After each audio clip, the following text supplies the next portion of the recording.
What's up, guys? Welcome back to my channel and welcome back to another episode of Weekend Watch. This is where I let you know how movies are performing at the weekend box office, but I also let you know what new films are debuting in theaters this coming weekend, but also on streaming so you can decide for yourselves if you want to go out or if you'd rather stay in.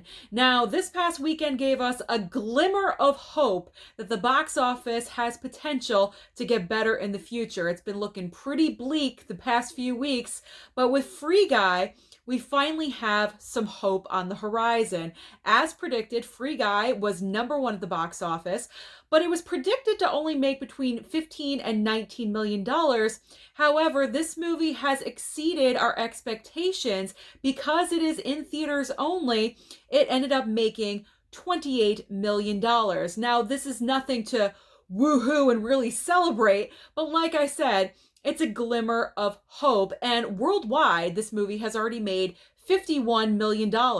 Disney is so happy with this that they're already wanting a sequel to this film. And another thing to point out is that usually when movies drop, Fridays and Thursday nights, that's when the hardcore fans really want to go out and see movies. With Free Guy, this film was up 24% on Saturday, and that is truly impressive. This movie is the definition of how word of mouth really truly works, because everyone went and saw this film. Hardcore fans, Thursday and Friday, talked about it, went on social media. I personally saw it. I tweeted about it. I put my thoughts out there. And other people have listened to my opinion and they're going to go and watch it. So this is just an example of how social media is so important and can really spread the word to make a movie a success. In the second spot, surprisingly enough, is Don't Breathe 2 with 10.6 million. Now, this was unexpected. I personally thought Jungle Cruise or even The Suicide Squad was going to have the second spot, but for Don't Breathe 2 to find its audience in there, and yeah, to make 10 million, it's not the best thing on the planet, but at least it had some legs and it made it into the second spot. In the third and fourth spot, Jungle Cruise narrowly beat out Respect by just a smidge. Jungle Cruise third place with $9 million, Respect fourth place with $8.8 million. Now, what happened with Respect, I believe, because the demographic is for an older audience, this is the age range where they're kind of more frightened to go out to movie theaters because of the pandemic, the Delta variant, and this is why Free Guy was such a success, because their demographic, 18 to 35 years of age, more younger, not afraid to go out there, they want to see what they want to see, and they're going to go and get it. Older audiences, they put it off. They can wait for it to come onto a streaming service or to rent video on demand. So as you can see, the differences in the age range truly comes into play.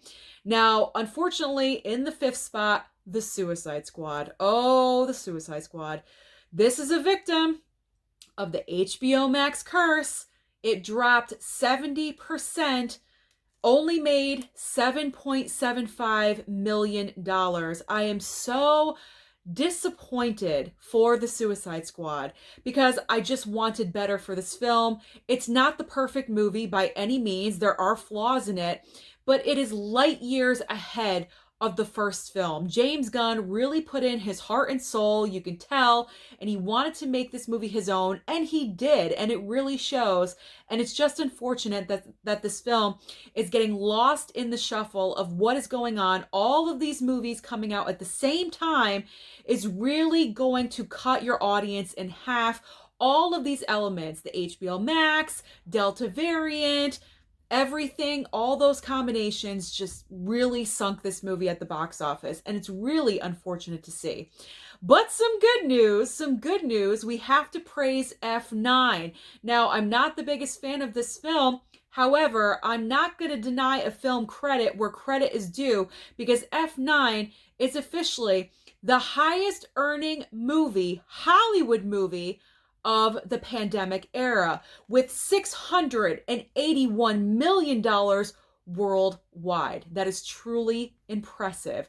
So speaking of a crowded box office, we have a lot of things coming the way this weekend at the theater, but also on streaming services. So let's talk about box office first.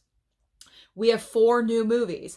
2 of these you can actually stream at home if you want to. So the first big movie is Reminiscence, I think I'm saying that correctly, with Hugh Jackman. Now this one is going to be available on HBO Max as well. We also have The Night House and The Protege. The other new one that I'm sure everyone is going to go and see is Paw Patrol. Paw Patrol, the movie, also going to be available to stream on Paramount Plus, same day. Now, if none of those are your cup of tea and you want a little something at home, you don't want Reminiscence or Paw Patrol, we have other streaming options. On Netflix, we do have Sweet Girl with Jason Momoa. That is the movie of the week. But we also have a new series starring Sandra Oh called The Chair. Over on HBO Max, besides Reminiscence, Godzilla vs. Kong is back on the screen. So starting on, I believe, Tuesday, you can start watching Godzilla vs. Kong again, all you want, over and over again. On Hulu, on Wednesday, we have 9 Perfect Strangers starring Nicole Kidman and Melissa McCarthy. Over on Amazon Prime, we have the movie Annette with Adam Driver.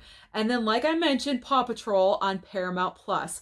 So this weekend is absolutely stacked with new material. Let me know your thoughts down below about Free Guy, the box office, potential sequel. What are you watching this weekend? Let me know down below. Don't forget to like and subscribe, and I'll see you next time.